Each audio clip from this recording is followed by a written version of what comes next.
She was mocked and dismissed for the curves that made her who she was, until the day her millionaire boss fell deeply, helplessly in love with the beauty no one else could see. Welcome, my beautiful family. I'm your storyteller, James, and I hope this message reaches you wrapped in warmth, comfort, and peace. Before we dive into today's story, allow me a moment to send a prayer from my heart to yours. May joy walk beside you, may strength lift you when you're weary, and may love, deep, healing love, surround you always. May your spirit find peace in every moment. Amen. Thank you from the bottom of my heart for starting a movement I never expected. I want your stories, James. Those words created something powerful. Your support helps this channel touch more hearts every day. YouTube has been rough lately, but I know we're stronger together. We've made it through before, and we'll shine again. Please don't let the wave stop. Keep sharing, keep commenting, keep lifting this message of love and healing. I promise I will keep giving you stories that stir your soul and remind you, you are not alone. If you haven't already, please subscribe. Let's keep growing this family. I see each of you. I'm grateful for every one of you. Now, take a breath, lean in close, and let's step into a story that might just change the way you see yourself. Raina stepped through the towering glass doors like she did every morning, her heart whispering the same silent hope. Maybe today someone will truly see me, but eyes always passed over her, like mist on glass, present but unnoticed. Her thick curves, the richness of her skin, the gentle cadence of her voice, all of it faded behind the world's refusal to look deeper. Confidence? That had long been buried under years of cruel laughter, cutting whispers and glances that wounded more than words.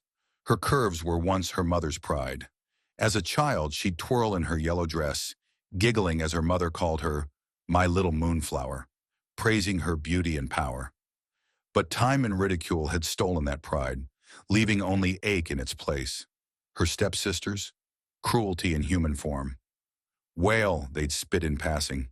Leftover, they'd mutter during dinner, their eyes sharp as knives. No matter how kind Raina was, how sharp her work, how polite her greetings, it didn't matter. She wasn't the kind of pretty the world accepted.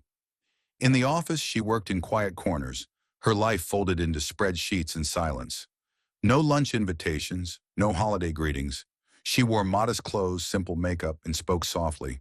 She didn't want attention. She wanted invisibility. It felt safer that way. She once tried, wore a teal dress on dress-up day. It hugged her curves like a whispered promise.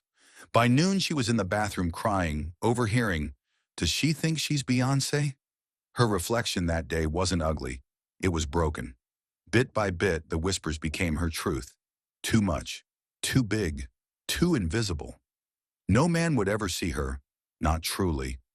Love belonged to women who fit in narrow frames, not to girls like her, called God's forgotten project by her own stepmother.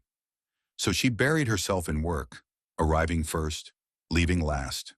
Her job became a shield, and Jackson Hale, her boss, he was a presence, tall, magnetic, with velvet in his voice and power in his walk. But he didn't see her, or so she believed, until that Thursday. Rain tapped the windows, soft and steady. Raina was munching an apple, reviewing data, when a last-minute meeting was called. She gathered her notes, heart pounding, and entered the boardroom. And that's when everything changed. Jackson was already seated, frowning at his tablet. She slipped quietly to her usual spot at the far end. But this time, his eyes lifted and locked with hers. Not a glance, a look. Real. Long. It only lasted a moment, but it felt like forever. For once, he didn't look through her. He looked at her. She blinked, confused, unsure if she'd imagined it. But even as the meeting began, she felt it. His gaze. He asked her a question. Not her boss, not her manager. Her. People turned. She answered, voice trembling at first, then strong, and he smiled. A soft, warm smile. Not polite, interested, appreciative, like he was seeing something special. She went home that night and looked in the mirror like she hadn't in years. Her skin glowed like bronze. Her eyes shimmered. Her curves stood proud. For the first time, she didn't feel leftover. She felt visible. Hope scared her. It could be cruel. It whispered lies. She told herself maybe he needed something. Maybe it meant nothing. But her heart, so long quiet, whispered, maybe it means something. The days that followed were blurry and bright. Jackson nodded in the hall, smiled at her, complimented the flower pin in her braid. Small things, but they cracked something open. She told herself, maybe he's just kind, just polite. But deep inside, something beautiful and terrifying had begun. She didn't want to be invisible anymore. Jackson Hale stared out his office window, the city sprawling below. But his focus wasn't on the skyline. It was on her. Raina, the quiet woman at the corner desk who never asked to be noticed. And yet he noticed her always.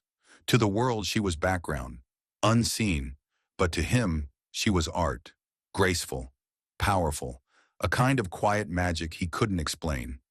He'd seen her from day one, helping others, enduring ridicule with dignity, smiling with strength. Her silence wasn't weakness, it was resilience. Her presence wasn't loud, it was deep. She fascinated him. While others whispered cruel things, he watched the beauty of her patience, the focus in her work, the light in her eyes when no one was watching. She didn't chase attention, yet it followed her, like a scent on the breeze. Subtle, haunting, unforgettable. He tried, he really tried to stay distant, to keep things professional, but she kept pulling him in without trying.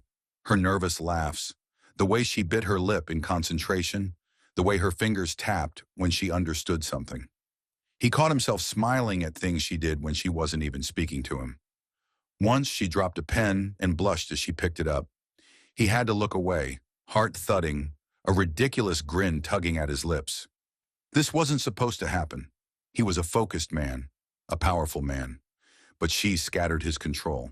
He adjusted his schedule just to cross paths with her, requested files he didn't need. Watched her braid fall over her shoulder on the camera feed. Not for security, just to see her again.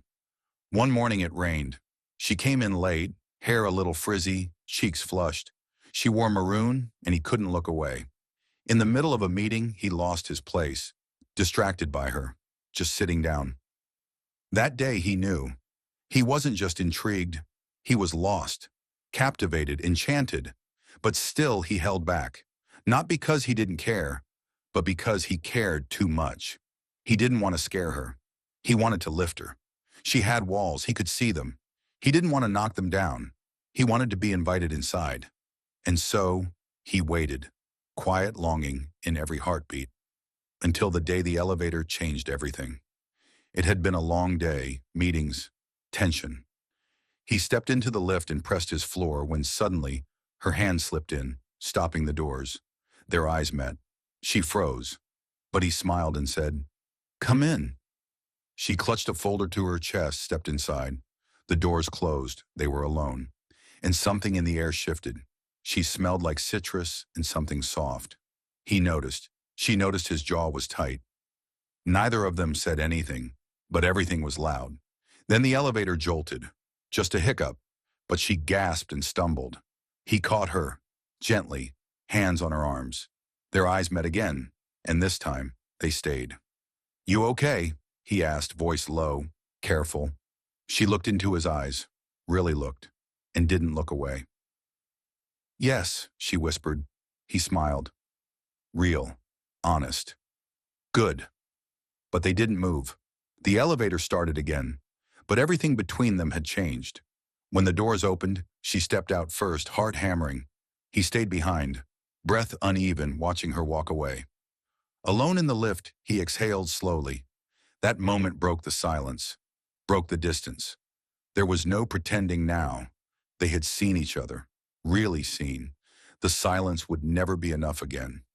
That rainy Monday started like any other. Just another gray day filled with meetings and screens. Raina sat at her desk, typing through a list of tasks, her mind distracted by the rhythm of raindrops against the windowpane. Comprehend. Every moment in the days that followed felt like she was walking through a dream.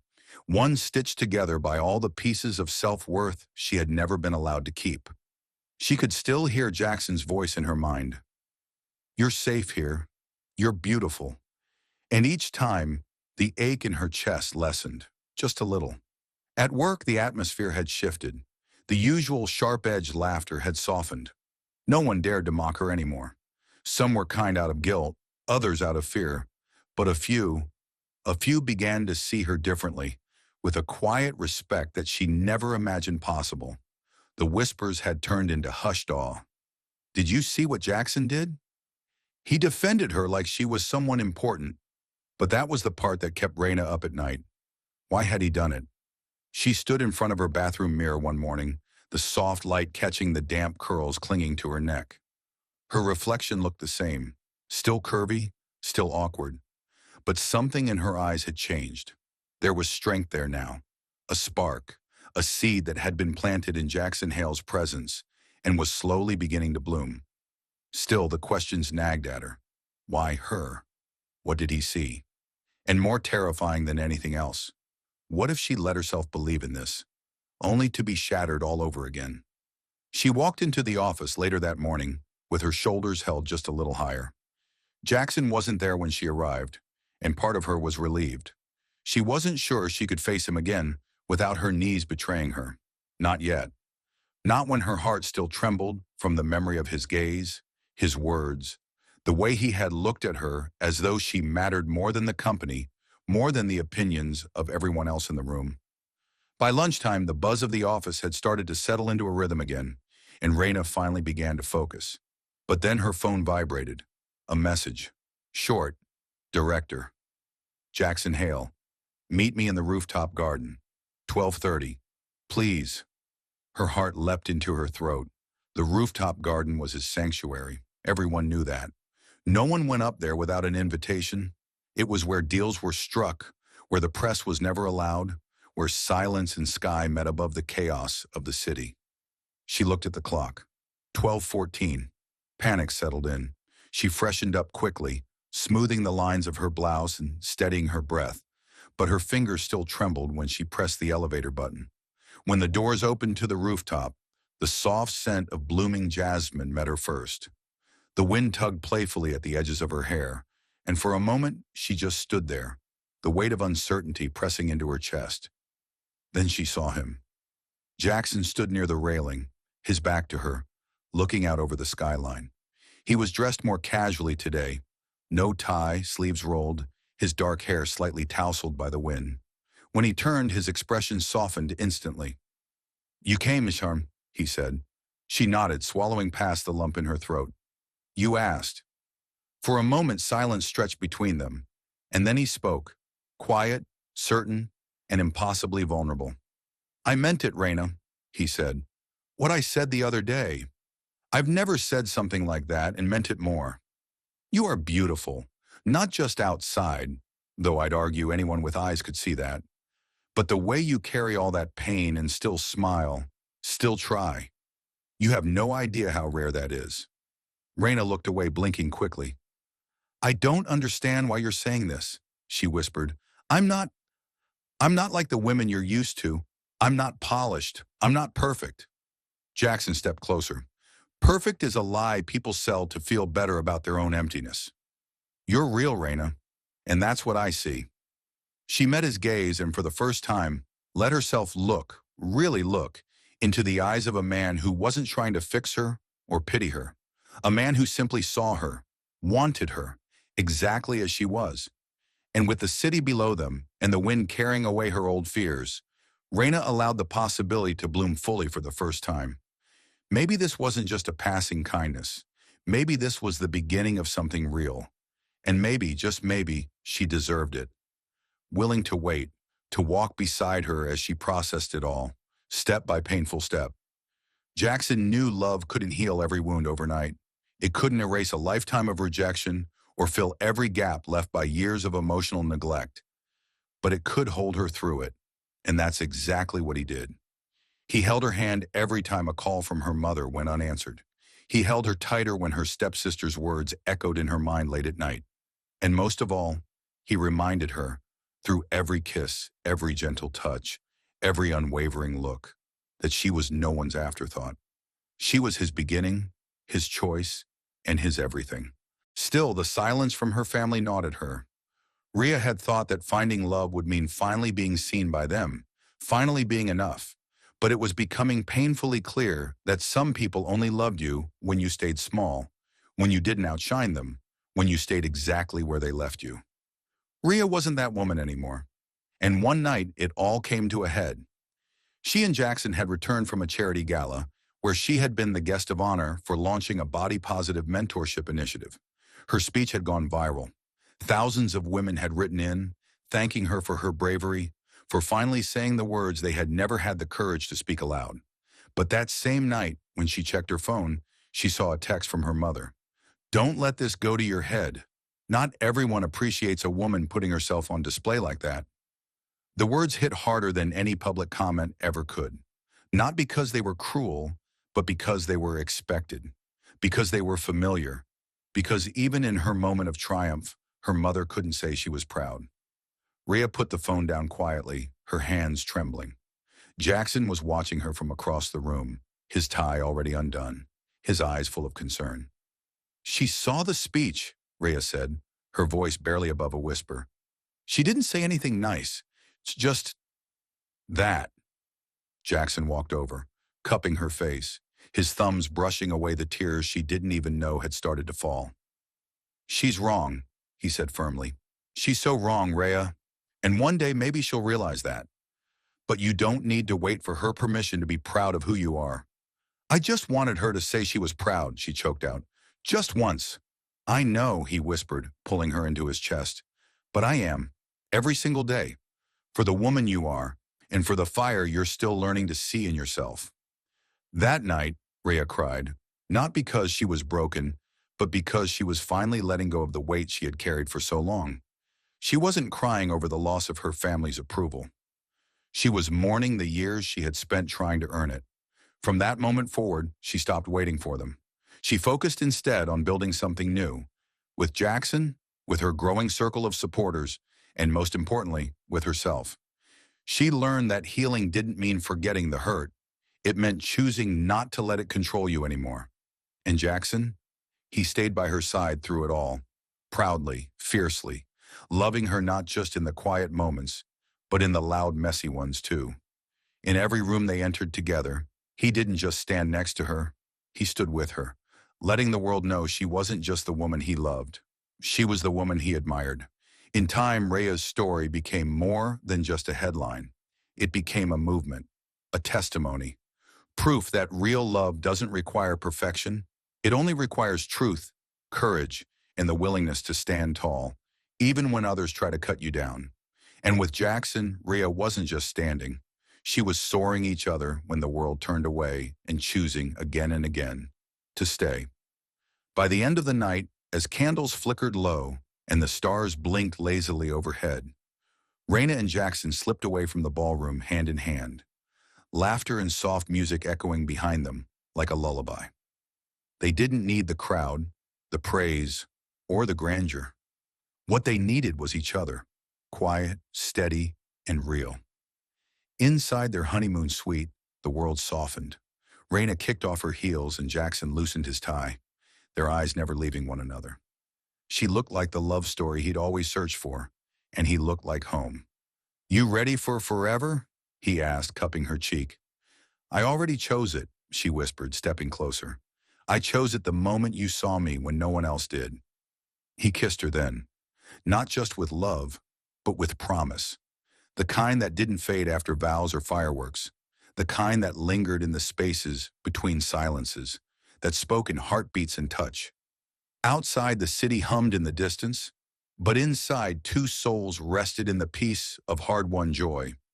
She had walked through fire, but she hadn't come out burned. She had come out gold. And now, wrapped in silk sheets in Jackson's arms, Raina Hale slept not as the girl they once ridiculed, but as the woman who rewrote her story, on her own terms, loved, chosen, and free. How to fold laundry, where to hang the new art piece, which movie to watch on Friday nights. But even in those moments, they fought with each other. not against each other. Arguments ended in laughter or in long, quiet hugs, and apologies were spoken without pride. They both knew what loneliness felt like too intimately to let ego win. Raina once told him, "The only thing scarier than being alone is being with someone who makes you feel alone." Jackson never forgot it. He made sure she never doubted again.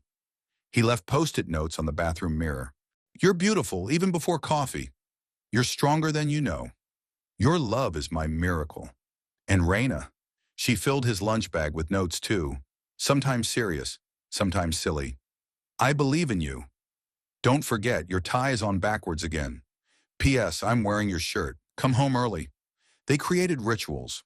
Sunday pancake mornings with bad jazz and worse dancing.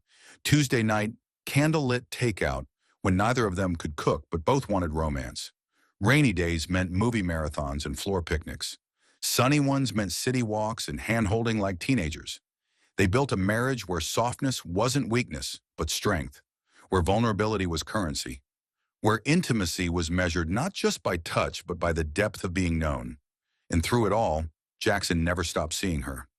He saw the girl who used to dim her light because the world made her feel too much. He saw the woman who dared to bloom anyway. He saw her, not the version others wanted, but the true one. And in loving her so deeply, she found her voice. Raina began to write again. Her old journals turned into essays, essays into blogs, blogs into books.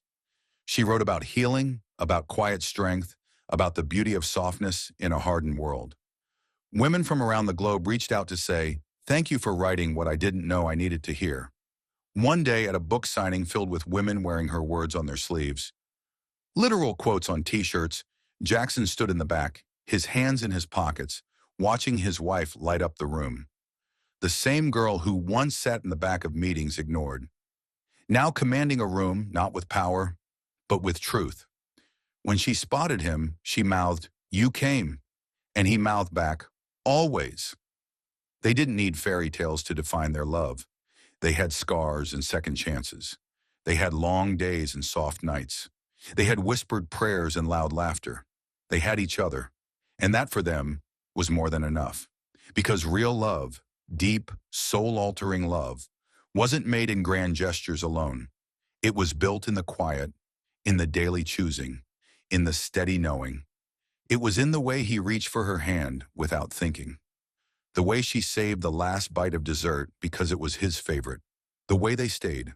And every time someone asked Raina what it felt like to finally be loved this way, she'd smile and say, "It feels like home finally found me." And Jackson, he'd pull her into his arms and whisper the only words that ever mattered. "Forever, remember." And she'd always answer, "Forever, love." How to fold laundry, where to hang the new art piece, which movie to watch on Friday nights. But even in those moments, they fought with each other, not against each other. Arguments ended in laughter or in long, quiet hugs, and apologies were spoken without pride. They both knew what loneliness felt like too intimately to let ego win. Raina once told him, "The only thing scarier than being alone is being with someone who makes you feel alone." Jackson never forgot it. He made sure she never doubted again. He left post-it notes on the bathroom mirror. "You're beautiful, even before coffee. You're stronger than you know. Your love is my miracle." And Raina, she filled his lunch bag with notes too, sometimes serious, sometimes silly. "I believe in you. Don't forget, your tie is on backwards again. P.S. I'm wearing your shirt. Come home early." They created rituals. Sunday pancake mornings with bad jazz and worse dancing. Tuesday night, candlelit takeout when neither of them could cook but both wanted romance. Rainy days meant movie marathons and floor picnics. Sunny ones meant city walks and hand-holding like teenagers.